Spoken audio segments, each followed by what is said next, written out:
Sula, and I wrote 2 o'clock on a Tuesday at Trevi Fountain, A Search for an Unconventional Life Abroad. This book is my answer to all of the travel books that are out there and the books about moving abroad, traveling. A lot of these books tell you that you need to give up everything in order to go for your dreams and go for your goals. And I think that you can stay grounded, take calculated risks, and still shoot for the stars. So, this book is my journey moving from Dallas, Texas to Heidelberg, Germany, a place I had never been to before, starting my own business as a travel blogger with my husband, and moving abroad with just 2 suitcases and 2 dogs, and adventuring and traveling through Europe. I was inspired to tell this story because I wanted to show others that your dreams are worth it, that your risks are worth it, and as long as you make a plan, you really can go for the life of your dreams. What inspired me to write this book was a realization that came during a prolonged recovery from a rock climbing accident. So I fell 20 feet rock climbing and I broke my ankle and leg. And the first thing I did as soon as I was healed was I took a trip to Europe. And when I went, I realized that there was so much more to see and do, and I did not have to work this same job, working 50 hours a week. I could have done something different with my life.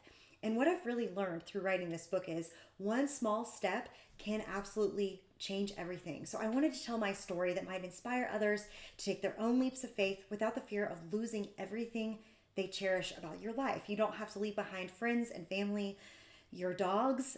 You can move abroad, you can travel, you can go for your dreams, you can start your own business. I started my own business and I never thought that that would ever be possible, but I was able to go for my dreams and goals without losing on everything that I cherish about my current life. Something that has surprised me on our travels is the fact that people are so incredibly kind.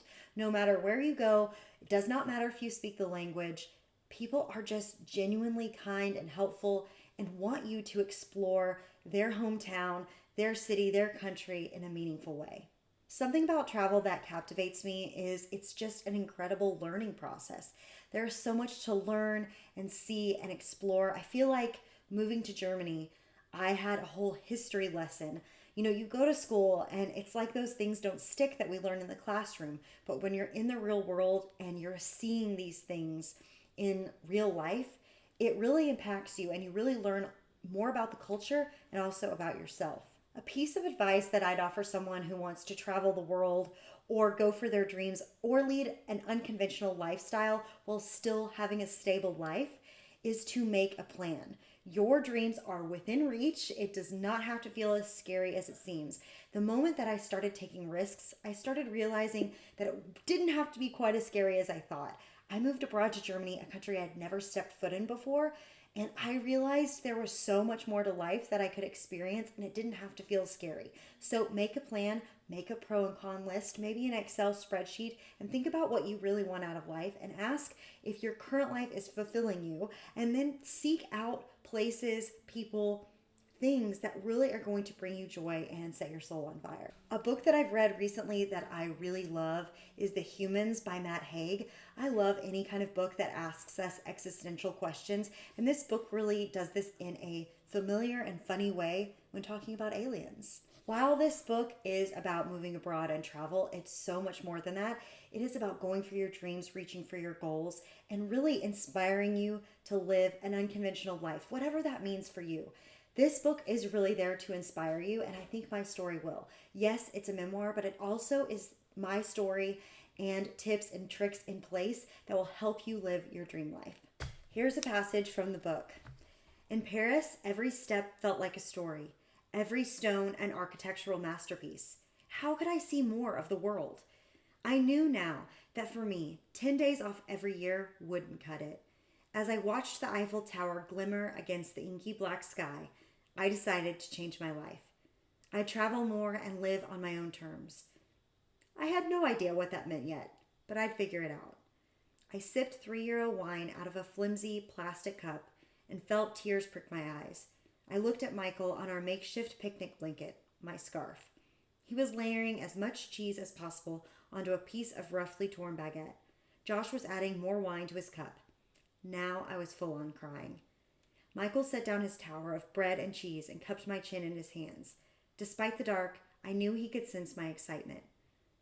We have to do more of this, he said. We have to move, I replied. Sleepily, I drank more wine.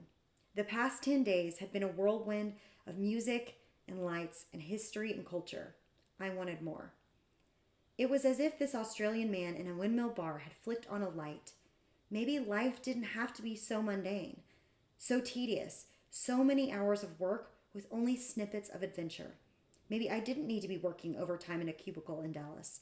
I'd always been afraid of change, even freaked out by the passage of time. But what was I afraid of? What was I holding on to in the so-called safety net of my monotonous life? Could I risk it for the chance at something different?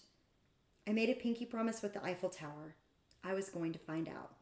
If you are in the Boulder area, I'd love for you to stop by Boulder Bookstore and check out my book, 2 o'clock on a Tuesday at Trevi Fountain. They have a fantastic selection, and it's a great place to find your next inspiring read. Thank you so much for watching, and I hope you enjoy 2 o'clock on a Tuesday at Trevi Fountain.